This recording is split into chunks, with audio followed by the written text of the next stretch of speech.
Madame la ministre, la parole est à monsieur Alain Brunel. Madame la ministre de la Santé, j'ai souvent pris la parole dans cet hémicycle au nom des parlementaires communistes et du groupe GDR pour vous alerter sur l'état catastrophique de nos hôpitaux publics et notamment sur la situation des services d'urgence qui manifesteront ce jeudi 6 juin. La situation est explosive.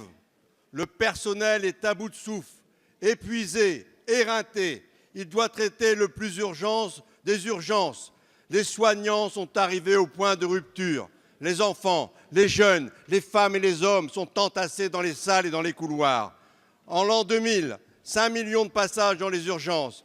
17 ans après, 21 millions. Et dans la même période, 100 000 lits supprimés. Il faut décréter tout de suite l'état d'urgence sanitaire.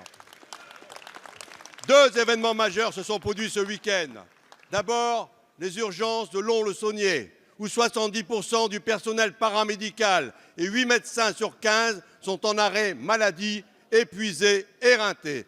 Pour réponse, pour assurer la continuité des soins, le personnel soignant est réquisitionné manu militari au milieu de la nuit. L'urgence, l'équipe de nuit des urgences de l'hôpital Lariboisière et à Paris également en arrêt maladie. Vous osez qualifier publiquement qu'il s'agit d'un dévoiement de l'arrêt maladie. Pire, vous affirmez qu'en agissant comme cela, donc en étant en arrêt maladie, cela accroît la fatigue des autres. Vous préférez culpabiliser le personnel exténué que de revoir votre copie. Il ne s'agit pas de remplacer du personnel épuisé par du personnel éreinté. Le problème est bien plus profond que cela. Les arrêts maladie, les burn-out et pire encore les suicides. Madame la ministre, arrêtons tout cela. Mettons-nous autour d'une table avec les syndicalistes, les personnels et les élus. Merci, Madame la ministre, c'est du matériel et du personnel qu'il nous faut tout de suite. La parole est à madame Christelle Dubos, secrétaire d'État auprès de la ministre de la Santé et des Solidarités. Merci Monsieur le Président, Mesdames et Messieurs les députés, Monsieur le député. Le malaise des urgences est réel et nous ne le cachons pas et nous le savons. Nous entendons ce que nous disent les soignants et nous savons qu'ils sont sincères. Le mouvement actuel trouve son origine dans des difficultés de conditions de travail. L'attente, les sensibilités, voire les agressions, le rythme de travail exigeant sont source de tension pour les soignants. Le facteur commun de ces problèmes, c'est l'engorgement des services d'urgence, lié à l'afflux des patients de plus en plus nombreux qui s'y présentent. Le nombre de passages aux urgences augmente chaque année et ont doublé en 20 ans, avec 21 millions de passages d'urgence en 2016 contre 10 millions en 1996 en France métropolitaine. Pour bien fonctionner, les urgences doivent rester le lieu de prise en charge des cas graves et urgents. Elles n'ont pas vocation à accueillir tous les patients pour tous leurs problèmes de santé. Le problème ne se situe pas tant aux urgences qu'en amont et qu'en aval des urgences. La solution pour éviter l'attente et l'afflux des patients, c'est de leur donner rapidement accès à un médecin près de chez eux, même sans rendez-vous.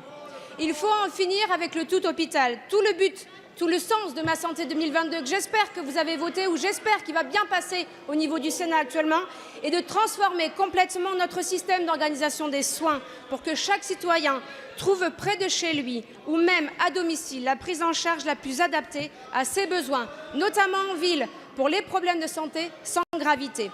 Dans Ma Santé 2022, nous finançons spécifiquement les organisations comme les communautés de professionnels territoriales de santé qui permettent de garantir l'accès à des soins sans rendez-vous en journée et nous finançons également la création de postes d'assistants médicaux pour libérer du temps médical.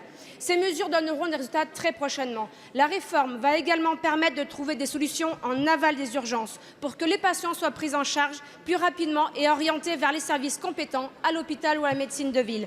Par ailleurs, nous formons les médecins urgentistes. Pour rappel, un diplôme d'urgence a été créé et mis en place avec la réforme du 3e cycle dès la rentrée universitaire 2017.